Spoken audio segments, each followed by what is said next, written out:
ছাত্র জনতার ঐতিহাসিক বিজয় হয়েছে, এই কারণে শেখ হাসিনা পালিয়ে গেছে। কথা বলে কেন? সাইকে চর্মনাই যখন করলো সিটি নির্বাচন, ছাত্রলীগের গুন্ডালিগ করলো তখন আক্রমণ। এরপর তিনি ডাইরেক্ট আল্লাহর গজব দিয়েছে, এই গজবটা শেখ হাসিনার সংসদে পড়ছে। কথা বলে কেন? সবার প্রিয় আল্লামা দেওয়ার হোসেন সায়েদী স্বৈরাচার তারে বানাইছে যুদ্ধ অপরাধী। আল্লামা জেলখানাতে মাইরা পালাইছে, এই কারণে স্বৈরাচারের পতন হয়েছে। কথা বলেন না কেন? শাহ আহমদ শফিয়ার জুনায়েদ তাবনগরী দুইজন শাইখুল হাদিস ছিলেন হেফাজতের কান্ডারি। তাবনগরীর কথাটা মনেতে আছে, রিমান্ডে নি ওনাকে মাইরা ফালাইছে। কথা বলেন না কেন? একদিন দুই দিন নয়, টানা 19 দিন পর্যন্ত বাতিলের রিজম তিনি আতঙ্ক ওই নাস্তিকদের, তাই তো কষ্ট সহ্য করলেন 19 দিন ওই রিমান্ডে। এত কষ্ট দেওয়ার পর যাকে দমাইতে পারে নাই, হকের পক্ষে দিনের আওয়াজ এখনো বন্ধ হয় নাই। গেল এগিয়ে বীর মুজাহিদ ওকে জুনায়েদ বাবুনগরী, মাঠে আমরা 10 কোটি সৈনিক তোমার ওই উত্তরসূরি।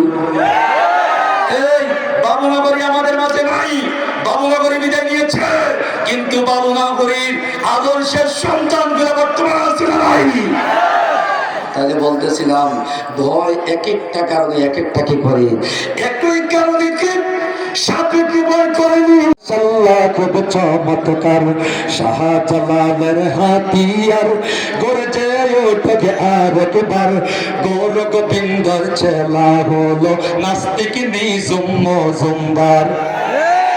তকসর মধ্যে বৈশা বৈশা নাস্তিক নিঝুম মজুমদার, আলেম ওলামাদের নিয়ে করে বেড়াইল বিশদবার।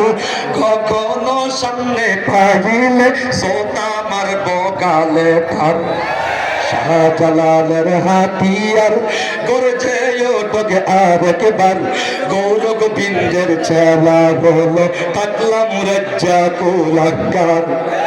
কথা বলেন না কেন? আরেক নাস্তিক আখতারুজ্জামান রঞ্জন সাবেকান্দি, এই বেদটা সরাসরি নবীর হাদিসের বিরোধী, তাই তো সোতার বাড়ি খাইল কিশোরগঞ্জের জনতা। কথা বলেন না কেন? আমাদের বাংলাদেশের একজন বড় বক্তা আছে, সবাই ছিলেন, ওনার নাম হলো আরিফ বিন হাবিব। 3 বছর আগে ফাতুনিয়া মাহফিল ছিল, তখন লন্ডন সাহেব বলছিল এই দুইটা হাদিসের নামে যা বলছে সব মিথ্যা কথা বলছে।